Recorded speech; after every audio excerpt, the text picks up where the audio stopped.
Hello दोस्तों, स्वागत है आपके चैनल जिसका नाम है कॉन्सेप्ट फ़िल्टर में। तो दोस्तों, जैसा कि आपको पता है कि यूपी डीएलएड और बीटीसी का जो भी आपके नाम होगा, उसके जो सेकंड सेमेस्टर और फोर्थ सेमेस्टर की जो परीक्षाएं हैं वो फरवरी माह में प्रस्तावित हैं। और जैसा कि हम शुरू से कहते चले आ रहे हैं कि आपकी तैयारी को हम पूरी तरह से हर सब्जेक्ट में आपका साथ देंगे और पूरी तैयारी कराएंगे। तो उसी को ध्यान में रखते हुए हमने विज्ञान वीडियो की क्लासेस अपलोड कर दी थी कल भी, और उसी टॉपिक से रिलेटेड आज हम कुछ इम्पॉर्टेंट क्वेश्चन आंसर लेकर आए हैं जो कि आपके एग्ज़ाम में एक्सपेक्टेड है कि वो आ सकते हैं। तो दोस्तों, अगर जिसने भी कल की वीडियो ना देखी हो तो पहले जाके उस वीडियो को आप चेकआउट कर लीजिएगा, अच्छे से समझ लीजिएगा, तभी आपको इन सब क्वेश्चन आंसर के जो भी ऑप्शन यहाँ पे कराए जाएंगे उसके आंसर आपको समझ में आएंगे। जिन भी बच्चों ने देख लिया है बहुत अच्छी बात है। चलिए आज उससे हम रिलेटेड जो कुछ इंपॉर्टेंट क्वेश्चन है उसको कवर करते हैं, वीडियो को ज़्यादा लंबा ना करते हुए, आपका समय ज़्यादा ना लेते हैं। चलिए वीडियो को शुरू करते हैं। तो जैसा कि यहाँ पे आप देख ही सकते हैं, पहला क्वेश्चन क्या है, निम्न में से कौन सा कथन सही है। अम्ल नीले लिटमस को लाल कर देता है, क्षार लाल लिटमस को नीला कर देता है, अम्ल और क्षार की क्रिया पर जल एवं लवण बनता है, या उपयुक्त तीनों सही है। तो क्या है, उपयुक्त तीनों सही है, ये सारे कथन सत्य हैं। नेक्स्ट है, मुख्य अम्ल कौन से हैं, sulphuric acid, hydrochloric acid, nitric acid, या उपयुक्त तीनों। तो बताइए दोस्तों, मुख्य अम्ल कौन से हैं। तो इसका आंसर क्या होगा, उपयुक्त तीनों। तीनों क्या है, मुख्य अम्ल की कैटेगरी में आते हैं। नेक्स्ट है, मुख्य क्षार कौन से हैं। अब sodium hydroxide, potassium hydroxide, magnesium hydroxide, या उपयुक्त तीनों। तो मुख्य क्षार कौन से हैं दोस्तों, इसका भी क्या होगा, उपयुक्त तीनों। Option number D. निम्नलिखित में से कौन सा कथन सही है। सर्वप्रथम ऑर्नियस की अम्ल क्षार संकल्पना आई थी, या ऑर्नियस के बाद ब्रॉन्स्टेड लॉरी संकल्पना आई, या फिर ऑरी के बाद लुई संकल्पना आई, या फिर उपयुक्त कथन तीनों सही है। ये क्रम पूछ रहा है कि पहले आर्सेनिक आया, फिर आर्सेनिक के बाद ब्रॉन्स्टेड लॉरी आई, फिर लॉरी के बाद लुई अम्ल आई, या फिर तीनों सही है। तो इसका आंसर क्या होगा, उपयुक्त तीनों, ये सही बताया गया, ठीक ना। चलिए नेक्स्ट है, और ऑरेजनियस के अनुसार अम्ल क्या है, प्रोटॉन का दाता है, या इलेक्ट्रॉन का दाता है, या फिर जो जलीय विलयन में H+ आयन देते हैं, या इलेक्ट्रॉन ग्राही है। अम्ल क्या है दोस्तों, तो देखिए आपको पता होना चाहिए अम्ल क्या है। अम्ल जब हम करते हैं तो उसका क्या सूत्र होता है, H+ आयन देते हैं, और जो OH+ देते हैं वो क्या होते हैं, वो क्षार होते हैं, ठीक ना। तो इसमें पूछ रहा है अम्ल क्या है, तो H+ आयन देते हैं, तो इसका option number C. Bronsted Lowry के अनुसार अम्ल एवं क्षार क्रमशः हैं। अम्ल और क्षार क्या है दोस्तों, बताइए। प्रोटॉन का दाता है, प्रोटॉन का ग्राही है, या इलेक्ट्रॉन का दाता इलेक्ट्रॉन का ग्राही है, या प्रोटॉन का ग्राही और प्रोटॉन का दाता है, या फिर इलेक्ट्रॉन ग्राही एवं इलेक्ट्रॉन दाता है, बताइए। तो इसका क्या हो जाएगा, ऑप्शन नंबर ए, प्रोटॉन दाता और प्रोटॉन ग्राही है। कौन सी संकल्पना अप्रोटिक अम्लों और क्षारों के गुणों की व्याख्या नहीं करती है। लुईस अम्ल की संकल्पना, ऑर्नियस की, ब्रॉन्स्टेड लॉरी, या इनमें से कोई नहीं। कौन सी ऐसी व्याख्या है जो उसकी व्याख्या नहीं करती अम्लों क्षारों के गुणों की। तो इसमें कौन सा आंसर हो जाएगा सही आपका, ब्रॉन्स्टेड लॉरी की, ठीक ना। ये है जो व्याख्या नहीं करती है। न्यूक्लिक एसिड से संबंधित कथन कौन सा है, गलत कथन कौन सा है। RNA एवं DNA दोनों इसके प्रकार होते हैं न्यूक्लिक एसिड के, या केंद्रक एवं कोशिका द्रव दोनों पाया जाता है न्यूक्लिक एसिड जो है। ये RNA के पिरिमिडीन क्षार थायमिन होता है, या फिर DNA में साइटोसाइनिन पाया जाता है, बताइए। इसका क्या होगा, RNA में पिरिमिडीन क्षार थायमिन होता है, ठीक। नेक्स्ट, अम्ल और क्षार की क्रिया कराने की प्रक्रिया क्या कहते हैं। पाश्चरीकरण, इमल्सीकरण, या फिर उदासीनीकरण, बताइए।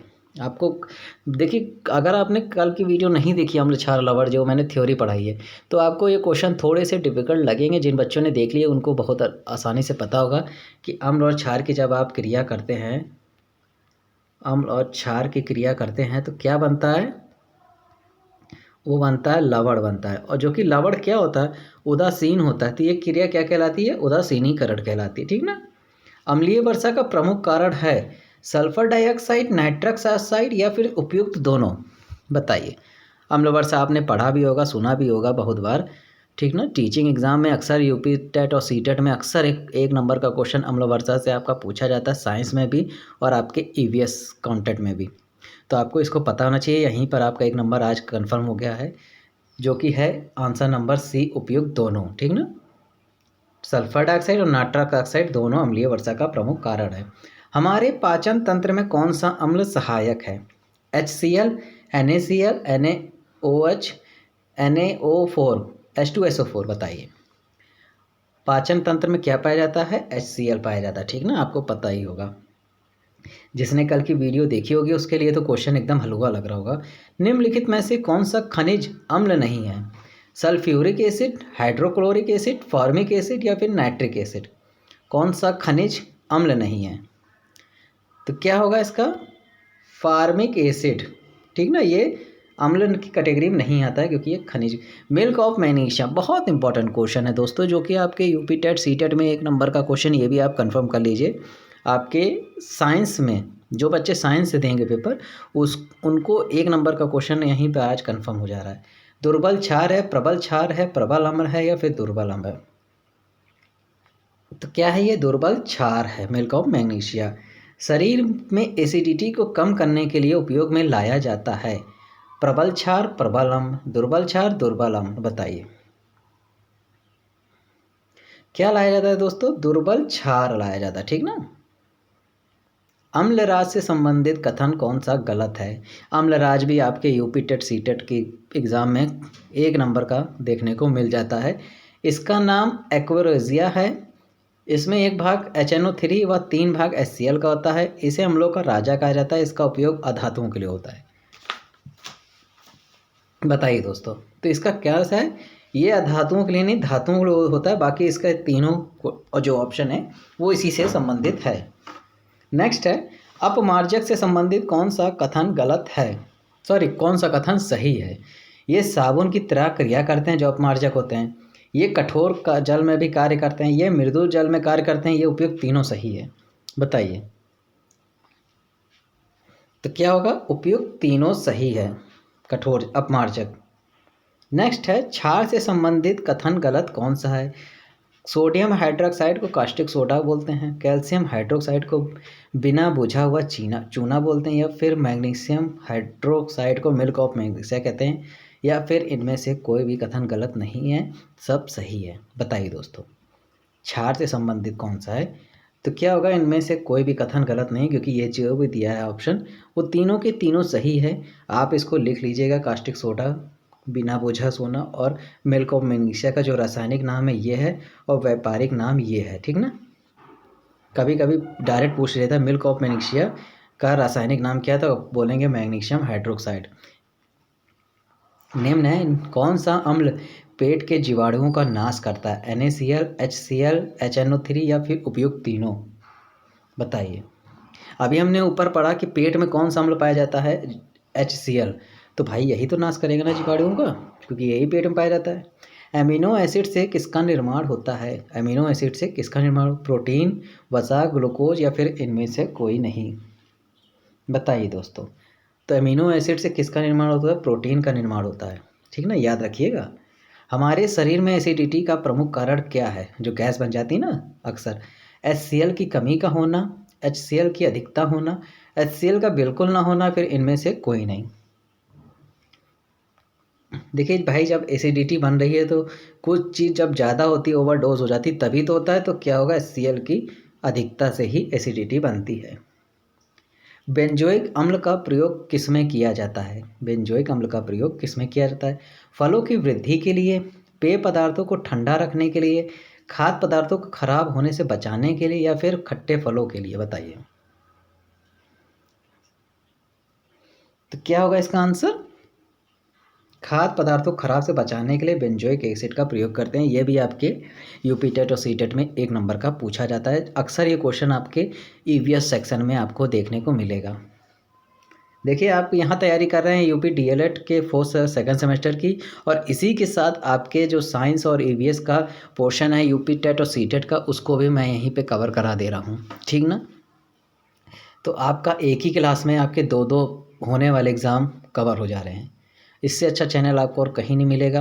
आप देख लीजिए, पढ़ लीजिए, और उम्मीद करता हूँ वीडियो अच्छी लग रही होगी तो लाइक कर दीजिएगा दोस्तों। थोड़ा सा मोटिवेट हो जाता हूँ मैं भी, और तो आपके लिए और अच्छी अच्छी क्लासेस और अच्छे अच्छे क्वेश्चन चूज़ करने में मुझे और भी मज़ा आता है कि यार मेरे बच्चे हैं, मुझे उनके जो भविष्य है आने वाला उनको और भी मजबूत करना है। तो वीडियो को लाइक कर दीजिएगा, चैनल को सब्सक्राइब जरूर करिएगा।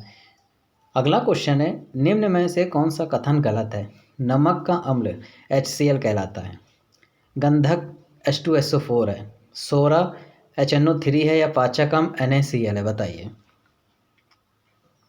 कौन सा कथन गलत है? तो पाचक अम्ल क्या कहलाता है? अभी हम लोग पाचक अम्ल मतलब पेट में पाया जाता है। पेट में कौन सा पाया जाता है भाई? पेट में पाया जाता है HCl, ठीक ना। देखिए अभी ऊपर हमने पढ़ा था ये HCl है ना, तो HCl ही होगा इसमें भी, ठीक ना, NaCl नहीं होगा। सभी अम्लों और क्षारों का जलीय विलयन विद्युत का सुचालक होता है, कुचालक होता है, उदासीन होता है, या फिर अर्धचालक होता है? अम्ल और क्षारों का जलीय विलयन विद्युत का, बताइए क्या होता है? क्या होता है? सुचालक होता है, ठीक ना। नेक्स्ट, वे यौगिक जिनका अष्टक पूर्ण नहीं होता कहलाते हैं। वे यौगिक जिनका अष्टक पूर्ण नहीं होता है लुईस अम्ल कहलाते हैं, लुईस क्षार कहलाते हैं, लुईस लवण कहलाते हैं, या उपयुक्त तीनों कहलाते हैं? बताइए दोस्तों, तो क्या कहलाता है ये? लुईस क्षार कहलाता है, ठीक ना। जिनका अष्टक पूर्ण नहीं होता वो कहलाते हैं लुईस क्षार। सिरके को कहा जाता है, बहुत इंपॉर्टेंट क्वेश्चन है आपके एग्जाम से रिलेटेड और यूपी टेट और सीटेट से रिलेटेड। सिरके को क्या कहते हैं भाई? Oxalic acid, acetic acid, formic acid, या फिर सिट्रिक एसिड? बताइए दोस्तों, तो क्या कहते हैं भाई? एसिटिक एसिड कहते हैं। फॉर्मिक एसिड चींटियों में पाया जाता है, डंक में, ठीक ना। ऑक्जेलिक अम्ल को उपयोग में लाया जाता है खाने के लिए, कपड़ों के जंग धब्बे हटाने के लिए, लोहे के जंग को साफ करने, या फिर उपयुक्त तीनों में? ऑक्जेलिक एसिड का उपयोग कहाँ होता है बताइए? ज़्यादातर इसका उपयोग कपड़े के जंग के धब्बों को हटाने के लिए, ठीक ना। नेक्स्ट है, कार की बैटरी एवं उद्योगों में कौन सा हम लोग प्रयोग में लाते हैं? अब देखिए आपको पता होना चाहिए कार की बैटरी में कौन सा जो अम्ल है वो प्रयोग में लाते हैं। Hydrochloric acid, nitric acid, acetic acid, या फिर सल्फ्यूरिक अम्ल? कार की बैटरी में क्या पाया जाता है? तो क्या पाया जाता है दोस्तों? सल्फ्यूरिक एसिड पाया जाता है। कार की बैटरी में जो पानी होता है, जो हम लोग कहते हैं पानी है, हल्का सा आप कभी उसको टच किए होंगे तो हल्का सा चुनचुनाता है हाथ में, ठीक ना, तो वो सल्फ्यूरिक एसिड रहता है, HCl होता है। कार्बोक्सिलिक एसिड समूह में कौन से अम्ल आते हैं? कार्बोक्सिलिक एसिड समूह में कौन से अम्ल आते हैं? बेंजोइक, सिनामिक, एसिटिक एसिड, या फिर तीनों? तो इसका क्वेश्चन क्या है? उपयुक्त तीनों आते हैं, ठीक। नेक्स्ट है, लैक्टिक एसिड की कमी से मानव शरीर में कौन सी विकृति होती है? पूछ रहा है लैक्टिक एसिड की कमी से मानव शरीर में कौन सी विकृति होती है? प्यास का लगना, भूख लगना, थकान महसूस होना, या फिर उनमें से कोई नहीं? अगर मनुष्य में लैक्टिक एसिड की कमी हो जाए तो क्या होगा दोस्तों? थकान महसूस हो जाती है हमको, ठीक ना। नेक्स्ट है, चूने का पानी किस प्रकृति का होता है? आपसे पूछ रहा है चूने का पानी किस प्रकृति का होता है? अम्लीय होता है, क्षारीय होता है, लवणीय होता है, फिर उदासीन होता है? बताइए क्या होता है? क्षारीय होता है, ठीक। नेक्स्ट क्वेश्चन, निम्न में से कौन सा कथन सही है? निम्न में से कौन सा कथन सही है? प्रबल अम्ल तथा प्रबल क्षार से बने लवण उदासीन होते हैं, प्रबल अम्ल दुर्बल क्षार से बने लवण अम्लीय होते हैं, दुर्बल अम्ल प्रबल क्षार से बने लवण क्षारीय होते हैं, या फिर तीनों सही है? तो क्या कहलाएगा इसमें? उपयुक्त तीनों कथन सही है। नेक्स्ट है, मीठा सोडा व टार्टरिक एसिड के मिश्रण को कहा जाता है। मीठा सोडा व टार्टरिक एसिड के मिश्रण को क्या कहा जाता है? ब्लीचिंग पाउडर बनता है, बेकिंग सोडा होता है, वॉशिंग पाउडर होता है, या फिर मिल्क पाउडर होता है? बताइए। तो क्या होता है भाई? वो वॉशिंग पाउडर बनता है, ठीक ना। मिट्टी की लवणता, मिट्टी की अम्लता को दूर करने के लिए किस यौगिक को उपयोग में लिया जाता है? Magnesium hydroxide, potassium hydroxide, calcium hydroxide, या फिर अमोनियम हाइड्रोक्साइड? बताइए 33 का आंसर क्या होगा दोस्तों? तो क्या होता है? मैग्नीशियम कैल्शियम हाइड्रोक्साइड, सॉरी, 33 का option number C calcium hydroxide. Next है साल्ट पीटर किस रासायनिक यौगिक का नाम है? साल्ट पीटर को हम का जो रासायनिक नाम है उसे क्या कहते हैं? पोटेशियम नाइट्रेट, अमोनियम नाइट्रेट या सिल्वर नाइट्रेट या फिर सोडियम नाइट्रेट, बताइए क्या कहते हैं? तो क्या कहते हैं दोस्तों? इसको पोटेशियम नाइट्रेट कहते हैं। ठीक। नेक्स्ट क्वेश्चन है कौन सा लवण पानी में घुलने पर क्षारीय घोल देता है?